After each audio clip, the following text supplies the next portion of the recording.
what did you just say? Like, I can't have kids. I have to take birth control for the rest of my life. Like, there's no cure. Like, what? Hey y'all, welcome back to my channel. If you guys are new here, hey girl, my name is Zoe. Please do not forget to like, comment, and subscribe. Ooh, say what, say what, say what? Yeah, girl, you know what's up.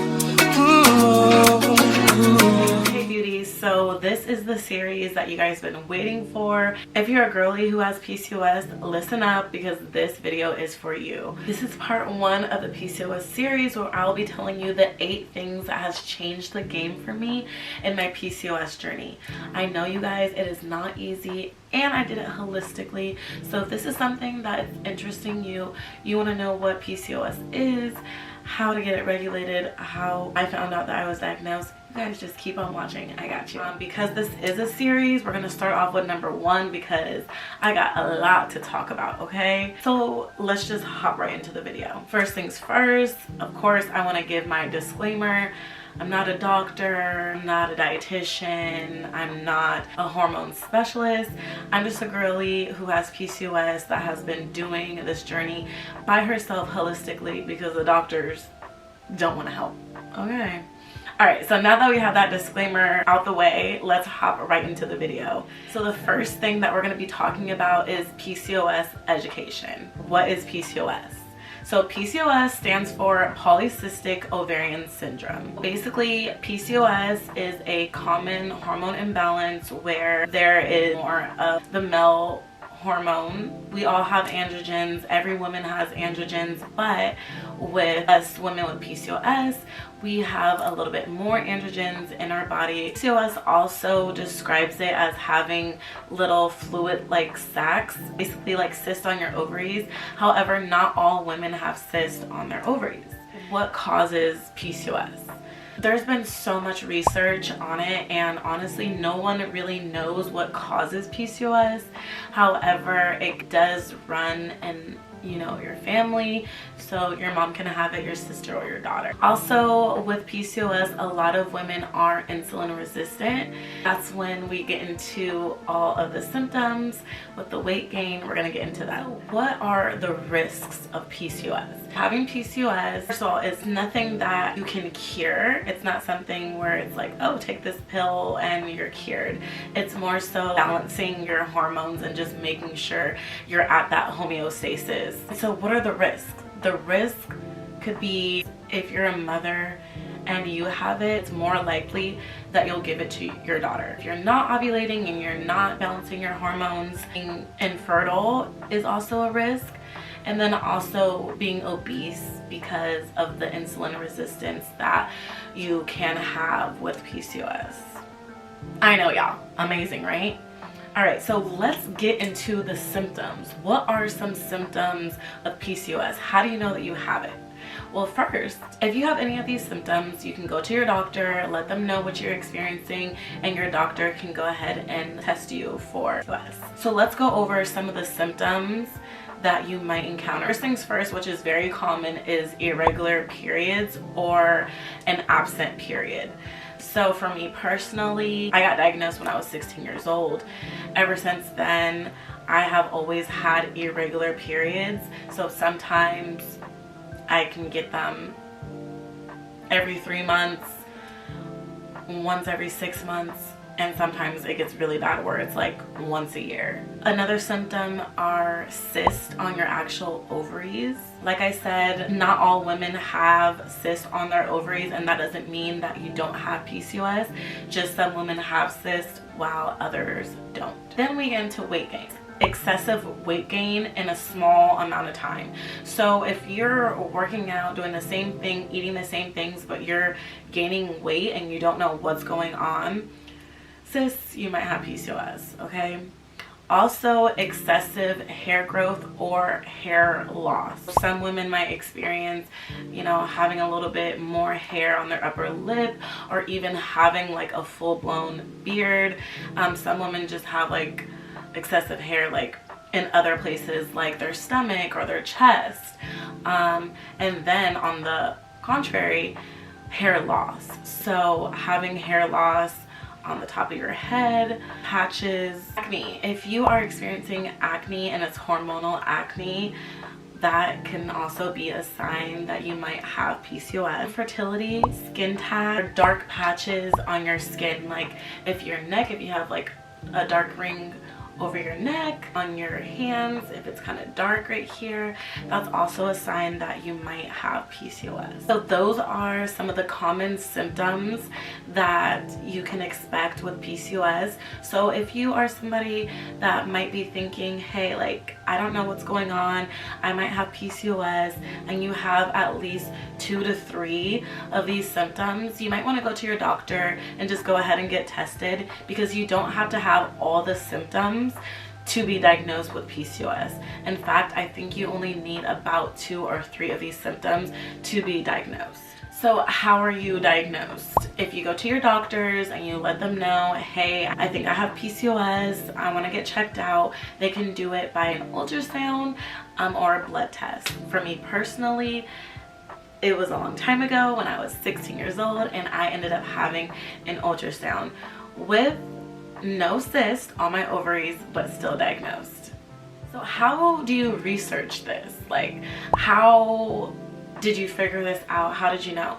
So I would go to a credible site like Johns Hopkins or Mayo Clinic, where you can really do your own research and dive deep into what PCOS is for you and what that looks like for you and your symptoms. Anything that ends in an EDU, that's which ones you want to go more towards when you're doing your research. And then the last thing that I want to talk about is how to advocate for yourself. So for me personally, advocating for yourself is very, very important, because a lot of doctors don't really know what they're talking about with PCOS. Okay, you guys, this is something it's very common, and more women, it's coming out that, you know, that they do have PCOS, and it's very frustrating because it's not a one thing fix all. It's a let me try this, let me try this, let's try this, let's try this. But when you do go to the doctors and you do get tested for PCOS and it is coming back positive, to advocate for yourself. Okay, they're gonna try to put you on birth control, they're gonna try to put you on some pills, and they're gonna send you off with little to no information, and you're gonna feel like, wait, what did you just say? Like, I can't have kids, I have to take birth control for the rest of my life, like there's no cure, like what? It's okay. I've been there, trust me, I've been there. Most frustrating part about PCOS is that the doctors really aren't a help, and when you're like me, who don't really put their trust in doctors because, you know, they let you down time after time, you have to go and you have to do your own research. All these women who have PCOS, all of our symptoms are not the same, okay? But for me personally, when I advocated for myself, the doctors unfortunately was not able to help me. The only thing that they did help me on was my birth control, which I have a love-hate relationship with birth control, but as of right now, I'm going to be taking it. But everything else that I've been doing, I have been doing holistically. So let's talk about me and my journey and how I found out that I have PCOS. So I got diagnosed with PCOS, and the reason why I went to the doctors in the first place was because of my irregular periods. You guys, I did not have a period once a month. Every 28 days, I did not have that. When I was in high school, I'm like, wait, you have a period? You have a... And I would go sometimes months and months without any periods. And my mom was like, this is not normal. We need to figure something out. When I finally went to the doctors, they told me that I have PCOS. It's fine. Get on birth control. You're going to be fine. Set me out.